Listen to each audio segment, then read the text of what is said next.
Hey everyone, it's Jenna Melanson from Canadian Beats Media. Today I'm joined by BC-based country artist Annika Katharina for our latest segment of 5 Qs. Welcome, Annika. Hi. So first off, care to introduce yourself a bit more in depth for our listeners? Yeah, my name's Annika Katharina. I'm based out of Abbotsford, BC. I grew up always being around music, singing. I was part of a gig band for a while until COVID happened, and we kind of folded that and then started up a five-piece band. I was doing acoustic gigs all around. And then it wasn't really until COVID during that time where I started focusing more on original music. So I was newer to the writing process and getting my stuff out there. I was always super excited to be a part of music and just singing. I never thought that, my ideas were worth people listening. I think a lot of artists feel that way. They just Mhm. feel like, well, you know, it, this is for me. People don't have to hear this, and it's still something that I struggle with, but always learning and growing. Definitely. So congratulations on the release of your latest single, Bandit. Um, can you tell us a bit about the inspiration behind the song and what it means to you personally? The inspiration, well, this song was written by my producers, Dan and Garrett, and a wonderful artist named Amanda Couture, based out of Saskatchewan, I believe. And I remember hearing the demo in the car. I was with my parents. We were going off to a gig. They were coming to watch, so we were all going together. And I got an email, and it was right as we got in the car, and it was from Dan and Garrett, and they're like, we wrote this a couple weeks back, we were thinking of you. And I thought, wow, okay, like thank you for Mhm. thinking of me. I turned it on and right away I fell in love. The story was so clearly laid out in my head, and I could already envision myself singing it. And sometimes when you get that gut feeling or the little butterflies, that's a good sign. And I was just like, oh, this is this is super cool. I immediately was connected to the song. I didn't want to overthink it. I wanted to be like follow those feelings. Like, no, this feels right. And yeah, it was pretty quick after that we settled a date to come in and do the recording.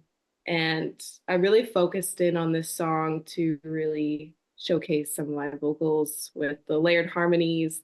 It's pretty diverse in how it starts. There's a lot of little things that require a little bit of time. And it was super exciting to see how the song progressed and how my voice sat on it. And when a song is presented to you as an artist, you really want to make the songwriters proud. That's kind of in the back of my mind. I really want to make them proud, and I want everyone to be excited about these songs the same way I am. So I hope I did the songwriters proud. Oh, I'm sure you did. So the music video for Bandit was directed by Max Chadwick. Um, what was the creative process like in translating the song into visual? For me, I wanted a lot of the video to be me and me telling the story. I wanted people to see how I was relating to the song um, physically, like while I was singing. This is kind Mhm. of how I sing things live. I get very into the music, and I wanted it to be very simple. So I sent Max a bunch of references of artists that have kind of done the simple storytelling visual. It's almost more like a visualizer. And I Mhm. wanted lots of landscapes kind of in my mind. This is what I thought it would be like to put myself in the song. It wasn't too much of, there wasn't a lot of acting and say bringing other people in. Mhm. I really just wanted it to be centered around you know, how can I share this song by just being me and singing? Mhm. Your previous single, What If, received tremendous acclaim, and was featured on several major playlists. So how has the success of What If I, sorry, um, influenced your approach on Bandit? There, what if I was, I I thought the song was great. I love it, and I still do. I usually just throw on the DJ app on Spotify, and sometimes it'll get thrown in there, and it's like, wow, this song's great. But Bandit was completely different, and I wanted, I wanted to be a little more soulful, a little more sassy, a little more, um, I don't know, mysterious almost. And to me, I just wanted to put all these elements in the song, and the success of What If I Was Great. But I mean, each song, you don't really know what to expect. You don't know until the song comes out. And I Mhm. just wanted people to love it as much as I did. And, when I put out Bandit, I got a lot of people messaging me personally, friends and family who might have not connected as much with What If I, but they were Mhm. connecting a lot with Bandit. So I think this song, it's a little different, but there's something there that was special for myself, for other listeners. So it's really cool to see who likes what. And I mean, I'll be interested to see what happens with the next song. For sure.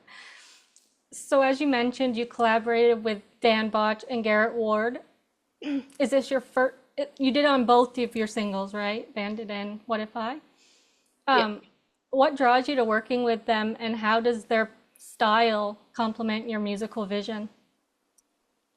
The way I explain it, I've worked with another producer before, but having Dan and Garrett be so close to me Hmm. is super great. But when I started working with them, immediately I thought these guys have such a fresh, modern take on country music.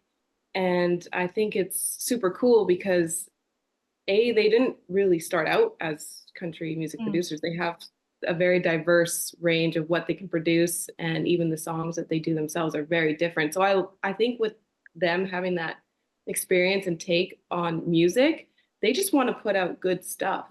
And it's not like following any kind of formula. It's just, what sounds good to the listener. And they're very talented. They're very um, almost precise in what the sound is. I always find that when I get the tracks back, I'm always blown away. Like immediately, I'm like, yeah, this feels so good, and I love it. And they're super chill and fun to work with, and that's really important when you're creating stuff because it requires a lot of vulnerability, especially as an artist. You want to feel comfortable in that creative space because that's when all the magic happens. Hmm. So it's been super great, and I hope to work with them as long as I can. And looking ahead, where can fans catch you performing this summer? I play all over the Fraser Valley. I don't have any gigs in different provinces. So Okay. if you are in BC, we have, I mean, this weekend, July 5th, we're at the Shipyards in North Vancouver.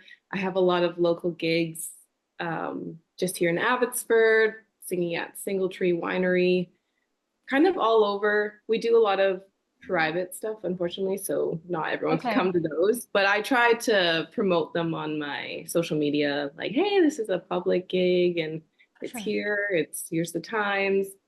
I hope to perform out of province next year, just reaching different areas. But for now, I'm here in the Fraser Valley mainly, so Okay. that's where people can catch me. And you said those are on your social media when there's a. Yeah, Okay.